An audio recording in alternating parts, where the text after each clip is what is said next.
Andrew Wilson has 4 minutes to prove God exists. Let's jump in. You said, are you religious? No, I'm not. No. You said, I'm going to give, if you guys want to engage on this, I'll give you guys 5 minutes, you and Andrew. You said God is a man-made concept used to enforce morality, as are all religions. I believe Jesus was a real man, but he was not the Son of God, as God is not real, your words, not mine. You guys, Andrew, is this something you want to bite on?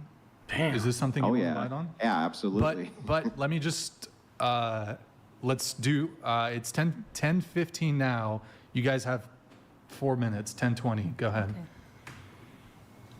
Okay, so let's start just very quickly the concept that God is made up. Right. Okay, and that's actually a way more powerful claim than you're not sure. Ooh. You realize that, right? Yeah, I mean, technically, I'm not sure because I think that's the most logical. So then, if you're not sure, you're conceding that there could be a God.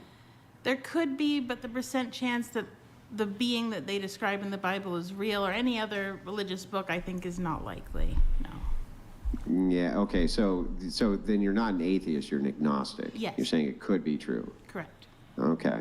Gotcha. Let me ask you this: do you believe that the laws of logic are real? I actually don't know what all the laws of logic are. Well, so like for instance, let's just take the law of identity. You can't be the person next to you, and the person next to you can't be you. You have to be you, and only you can be you, correct? Yes. Okay, and is that always true, or is that a man-made construct? I'm pretty sure that's always true. Well, if Damn. Okay, I see where he's going with it. it's always true, that's really, really strange, right? But How could you have a thing which does not exist, but is always true? How could that be possible? Damn. 3 minutes. I'm not sure how to answer, but I don't think that God is not always real because not everyone believes he's real. So by that logic, What does it that would have to make do sense. with anything? So Yeah, 'cause if it you're doesn't s- matter if you believe that the law of identity is real, it's still real, right? Right, but I don't think that works for God, unfortunately. Ooh, wow. Well, you don't think that works for God? No, because I don't think that there's some man in the sky that's gonna rain frogs down, and Wow. What do you mean a man in the Wow. sky? She's doing blasphemy here, man. Oh my God. This is. I don't know if she's coming from a position of ignorance or non-believer, or she's simply trying to be the cool in the room. I don't know what's going on here. Your conceptualization of God is very bizarre here, but let's just stick back with the idea of these metaphysical truths like the law of logic. Is mathematics something which is discovered, or is it something which you invent? I think it's something invented to describe a reality. Okay. And that reality is what? Is if I have 2 oranges in this hand and 2 oranges in this hand, I have 4 oranges. The reality is And the is, oranges. so 2 plus 2 always equals 4, whether or not your mind is present to perceive that that's true. Yes. So these things are true regardless, they're mind independent, right? Yes. So if these things are not created by man, but rather exist instead as a metaphysical conceptualization of truth, how is that possible absent a creator? So you're saying I because we don't have know what the hell. mathematics, we have a Yeah, I don't know what he's saying, man. Andrew use these kind of big words, man. He makes things up. I don't know what he's trying to say, to be honest. creator? We have knowledge No. I'm saying that if there's transcendental truths, this is a wide concept and I don't have a lot of time, so I'm just trying to break it down very quickly, right? If there's transcendental truths, meaning there are truths which exist, right, outside of the mind, how is that possible if you are claiming that truth is mind dependent? Okay, I see. Oh, Wouldn't that allude to there being a mind? I'll be honest, this is getting very heady for me and I'm having a hard time following. Okay, at least she admitted.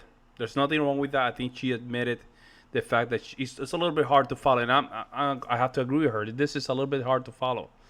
Well, it's just We can move it on. to condense it super easy, okay?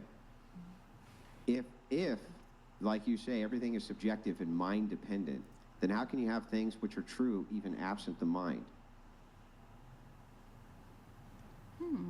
Unless there's another mind.